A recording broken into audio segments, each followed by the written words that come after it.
mouvement citoyen otomona lelo ba lusha ba filimbi ba mouvement citoyen nyonso wane koma politisé parce que makambo o etali peuple etali social la peuple ba on ba lobela ngote mais ce que ezaka makambo élection o fayulu alobaki mozito alobaki ndeko momona ba lusha wana na nzela o ambongo alobaki ndeko momona ba filimbi na nzela mboka nini yango ezalaka. Après, avant élection, c'est les élections. Après élection, c'est les élections. Mais, batala makambo oyo, il y a des produits surgelés. Oyo sengeli, gouvernement a régularisé ba tarif naie pour la peuple se retrouver. Tozo kende kalate na ba élection na rentrée scolaire. Beaucoup monde na ba école lolenge batu oyo ya ba dongolo miso oyo ba fandi na kati ya école ba préfet ba nani oyo baza mitema mabe baza na makanisi ya régime passé ba kotungisa ba parents et puis ba kotelema po batelema la gratuité enseignement nyonso wana tozana posa été ba bengami ba opposition batelema balobela yango baloba été non tolingi makambo wana te esengeli gratuité enseignement.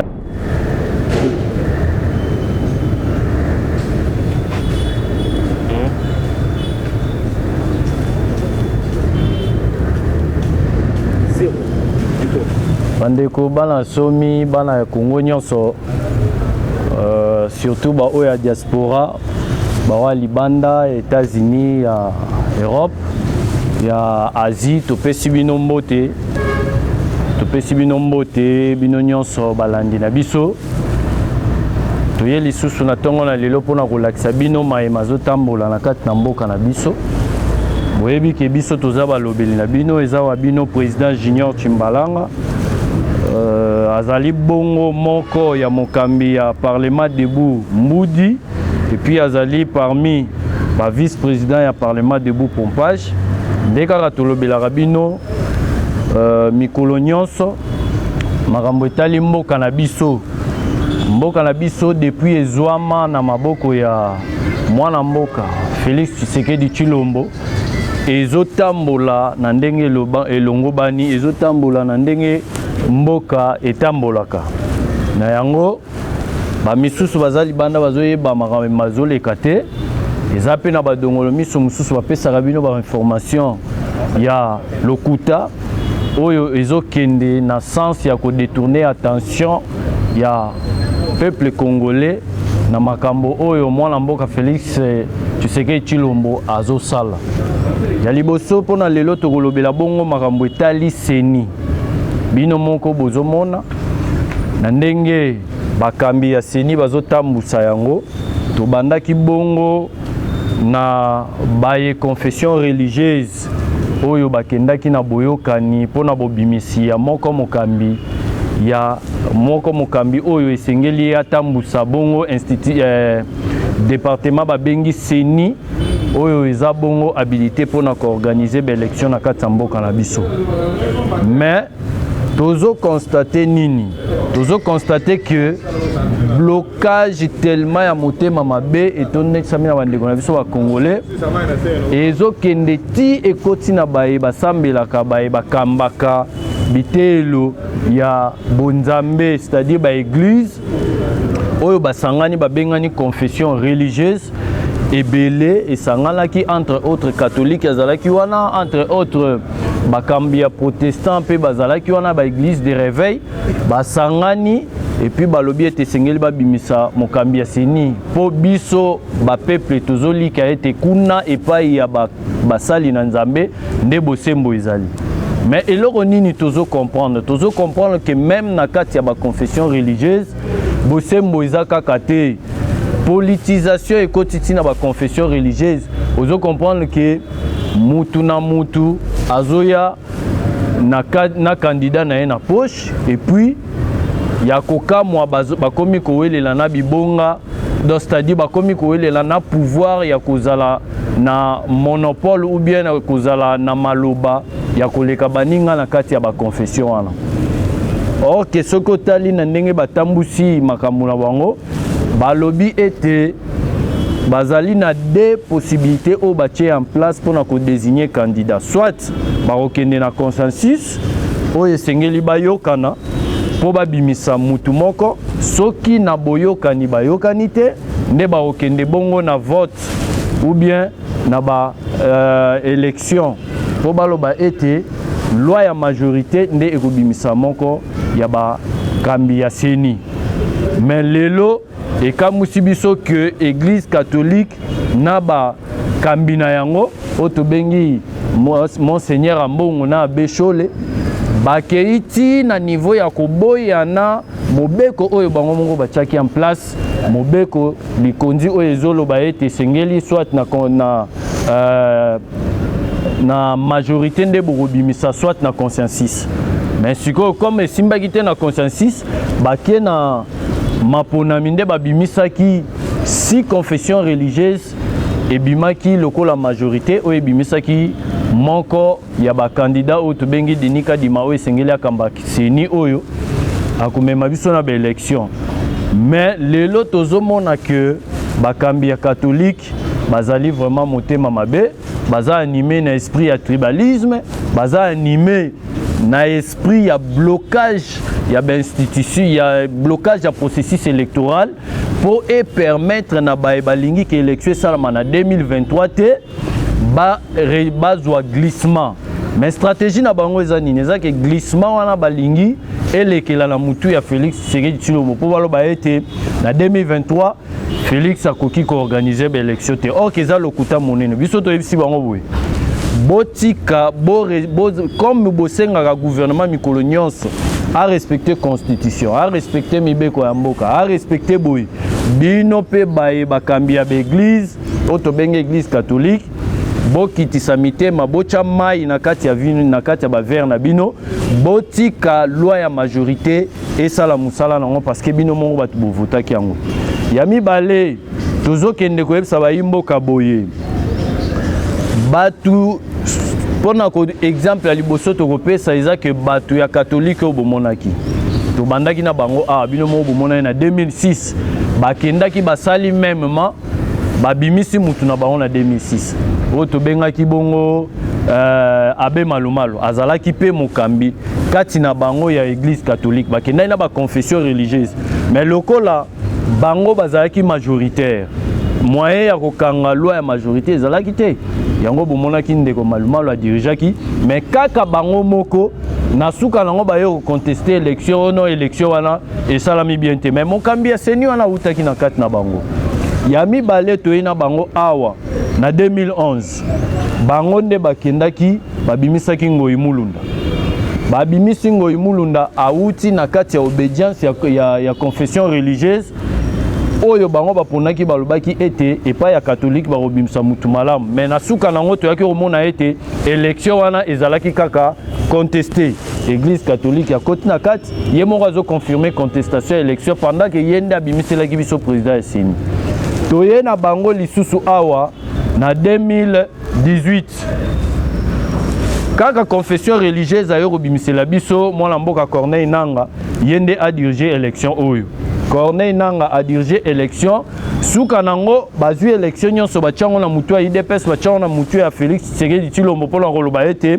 atriche élection ayokani na Kabila asigné na baccord baza na bepreuve ti lelo pe tosenga bango bepreuve wana bayimboka tomona pe bepreuve wana te elingi koloba nini eza kaka mutema mabe lokola babelge bakosaka bango kala ke IDPS ekoki ozwa pouvoir te soki ezalaki nango pouvoir alamuka nayebi te soki baye bango bato ya catholique balinga baagir boye mais tozoyebisa bango boye botika bobima na kati ya makambo ya politique po kutu biso baye IDPS tokoma reconsidérer église catholique comme étant un parti politique oyo ezobunda pona bavaleur pona obtention ya pouvoir na kati ya mboka oyo parce que toyebi ete bazalaka toujours na parti pris bazalaka toujours na bagenda caché mais tour oyo to féliciter ba confession religieuse oyo batelemi po balakisa ete monopole ya désignation ya président ya seni ezalaka kaka na église catholique te monopole ezalaka na kati ya ba loi oyo régissant bon fonctionnement ya ba confession religieuse. Alors ba loi wana yango esali ete si confession religieuse bakende na ngambo moko bapona mutu na bango oyo aza éligible. Mais lokola église catholique aza na esprit ya tribalisme, azali na esprit ya division, bazali na esprit ya favoritisme kaka candidat o bango babimisi yango balingi mokili mobimbe ndima bango eloba iyo mais totikelaki bango mbala misatu po babimisela biso ba candidat bango moko bazaki bato liboso contester élection yango tolobi na bango bobongola mitema botika kobomba masumu na bino na buzoba na bino na kati ya banzamba la pona koloba boyi bato basambelaka mais na sena yango bozo kendaka komona ba politiciens en perte de vitesse butu po bomema ba agenda na bino caché na kati ya ba poche pona ko imposer ba dictat na bino toujours na ba processus électoral. Bolobi boza ba confession religieuse bozo kamba bato ebele sima na bino mais makambo ebele ezoleka na kati ya mboka awo oyo ezosenga voix na bino eyokama mpona makambo wana esalama na intérêt ya peuple. Nazopesa bino exemple ya lit oyo mwana mboka Félix Tshisekedi Tshilombo na gouvernement ya ba warrior bazobunda mpona ete barégulariser ba prix ya ba produits surgelés, c'est-à-dire ba produits oyo ezo toucher directement na social à peuple, entre autres ba produits à vivre fait, ba produits mususu ya ba marché o tout ça les lara pona kolia. Mais boutique batu ba opérateur économique ba telemeli loi wana tina suka elongo na fek oyo kamba magipa kabiliste munene oyo to bengi Albert Yuma ba telemeli loi wana balobi ete loi wana ekoleka te po importateur bazan la bapet mais to sali ministre ya économie alandisi na ba taxe alandisi ti place bakenda kosomba biloko wana bamoni ete bandeko wana baza animé na mauvaise foi baza animé na motema mabe pona ko faire souffrir peuple congolais mais pona ko faire souffrir ka peuple congolais te mais pona ko bloquer machine ya gouvernement ya chef de l'état. Mais totika la komona ta mukolo moko te abechole to Monseigneur Ambongo batelemi na kombo ya confession religieuse po basenga na ba investisseur wana batika mutema mabe va permettre à ce que ministre économie sala musala na ye ba produit o ezan intérêt ya peuple na social la peuple ekita po peuple ya vivre na mandat oyo balingi yango te bakangami kaka na élection na désignation soki bayoki makambo ya guerre makambo oyo ezo toucher directement na quinquennat ya gouvernement oyo nde bango batelemelaka mais makambo oyo etali social ya peuple congolais batelemelaka yango te elingi koloba nini baza na bango kaka ya na mauvaise foi parce que processus ya désignation ya candidat ya seni wana eza processus moko esalami na bosembo nyonso pe salami malamu selo mibeko oyo bango moko batiaki na place. Alors tosengi basango basango bakanisa teke toza na 1980 oyo église catholique azalaki kopone azalaki na bato ebele na kati na ye lelo bakima bakomprena ke kuna bosembo eza te bakimi bakenda na baéglise de réveil lelo baéglise de réveil pe esi etelemi ezali na makasi eza pe na pouvoir koloba te iyo biso tondimi mutu tel bango pe bandima lokola bandimaki bango 3 fois na 3 processus électoral successifs. Alors bandeko bana somi bandeko bana Congo tozoyebisa tolingi ete biso tout telema to appuyer processus oyo po élection esalama po badongolo miso bazwa lisusu raison te ya koloba ke ezali nde mwana mboka Félix alingi koorganize ba élection te ezali nde IDPS azo bloqué biso ba IDPS tozoyebisa bino ete tobanga pona ko soutenir ba institution ya l'état entre autres Assemblée nationale oyo akozala déjà na kati ya nzela ya cointeriner candidat oyo azalaki désigné na ba confession religieuse unie en congrès et babimisaki candidat wana oyo nyonso ezoleka wana boko comprendre ke ezakaka mutema mabe parce que ata ba mouvement citoyen oyo tomonaka lelo ba lusha ba filimbi ba mouvement citoyen nyonso wana ekoma politisé. parce que makambo oyo etali peuple etali social ya peuple bango balobela yango te mais soki ezaka makambo élection oyo Fayulu alobaki Mozito alobaki ndeko komona balusha wana na nzela oyo Ambongo alobaki ndeko komona bafilimbi na nzela mboka nini yango ezalaka avant élection c'est les élections après élection c'est les élections mais non biso tokoki kondima biloko ndenge wana te baimboka parce que soko tali na bamboka nyonso ezo se développer eza après élection c'est l'appui c'est l'opposition républicaine et puis c'est le quinquennat il y a président Oyaza sur terrain tozo suivre programme à gouvernement nae ba opposant bazo soutenir biso na contrepoids pour na kotala maye oyo ezali faiblesse à gouvernement pour na ko fortifier bango mais nyonso wana ezotambola pour na intérêt ya mboka pour na intérêt ya peuple mais lelo tokomona avant élection c'est les élections après élection c'est les élections donc quinquennat donc na mboka oyo ezalaka te exercice à pouvoir na mboka oyo ezalaka te soki kaka tosali élection il faut tobandela so élection il faut bo comprendre que na mboka oyo tozali na ba opposant te yango biso ba IDPS tout aratolo to ba IDPS etikali parti unique parti yemoko na opposition parti yemoko na kati ya majorité nyonso wana pona koloba nini pona koloba ke motema mabe oyo ezali na bandeko na biso ya ba opposition et puis bazali appuyer na ba confession religieuse alors biso tokoyesa bango boy pouvoir oyo ezali ya peuple tokotikalaka te kaka na sujet ya kotalaka baélection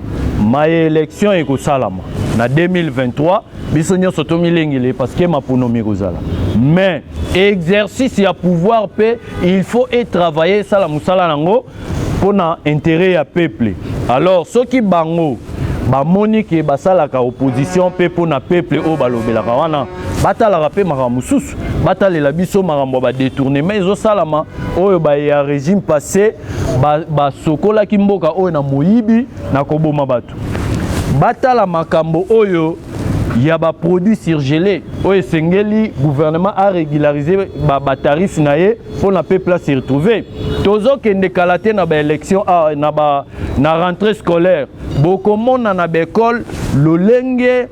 batu oyo ya badongolo miso oyo bafandi na kati ya école ba préfet banani oyo baza mitema mabe baza na makanisi ya régime passé bakotungisa ba parents et puis bakotelema po batelemela gratuité ya enseignement nyonso wana tozana posa ete bayeba bengami ba opposition batelema balobela yango baloba ete non tolingi makambo wana te esengeli gratuité ya enseignement ezala effectif ba soutenir yango na ba déclaration na bango basala tolingi tomona ba opposition lelo batelema baloba ete ba compagnie oyo ya ba aviation ba uti ko régulariser ba tarif pour na peuple congolais azala capacité à cautionner na mboka na mobima mais bon comprendre que lelo na ba aéroport bazui ba kitisi ba prix mais ba éliminer ba bagage o ba bagage to andako futa mutu azo kende azo voyager a même 30 kg à bagage na ye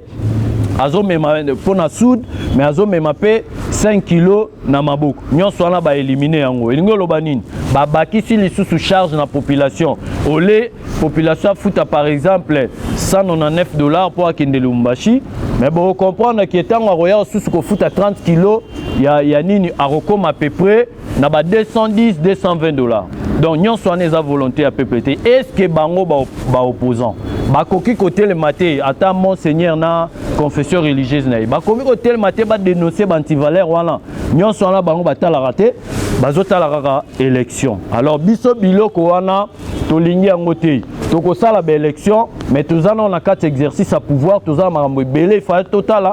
total ma sécurité il fallait total ma social la peuple congolais il fallait total ma justice il fallait total ma nyonso ezoleka na kati ya institution ya l'état pour na to régulariser yango tozongisa mboka na rai ndenge yango wana tozotelemela bandeko wana mitema mabe kala te awa toutaki oyoka ba déclaration na Katanga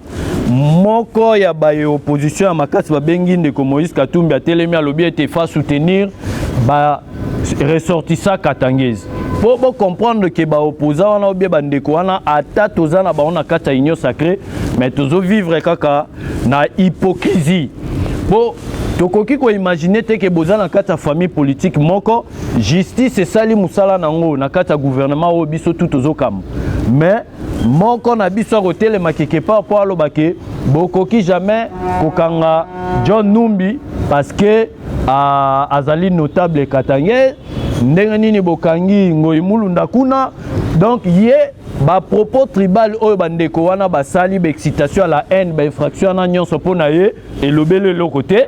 et sengeli to tika ba bandeko wana ba vivre po mboka etambola na ndenge ya CP nango lobi nango nzambe pa la raté à confondre ye nde bake kokanga mandoki na kati ya ndako ya John Numbi yo za général mais ba dossier belé lokola ya justice dossier lokola ya liwa ya musée Laurent Désiré Kabila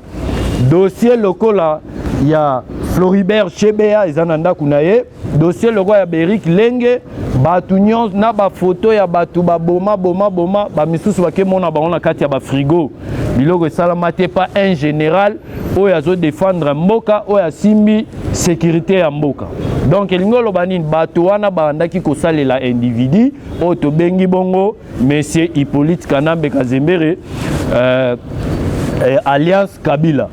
donc biso biloko wana tokotelemela yango tina suka tokotelemela yango et puis tokondima biloko ya ndenge wana te ndeko John Numbi soka monique aza innocent na makambo nyonso oyo elobami mpo na ye abima a se présenter na justice militaire alakisaki innocence na ye et puis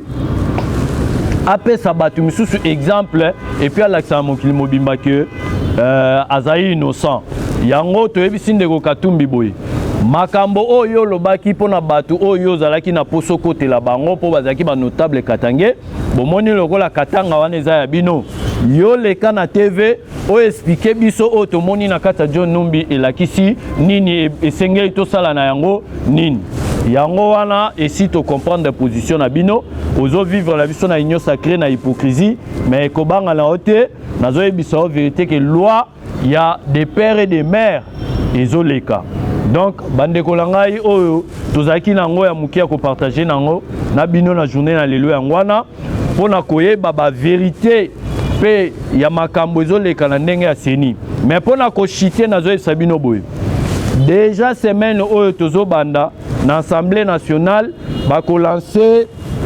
o bobenga ba relancer ba travail pona ko travailler sur ba projet de loi oyo ezo régir installation ya président ya Seni na ba membre na ye et puis na ko travailler sur la loi des pères et des mères et sengele le cas rapidement pona to meka un peu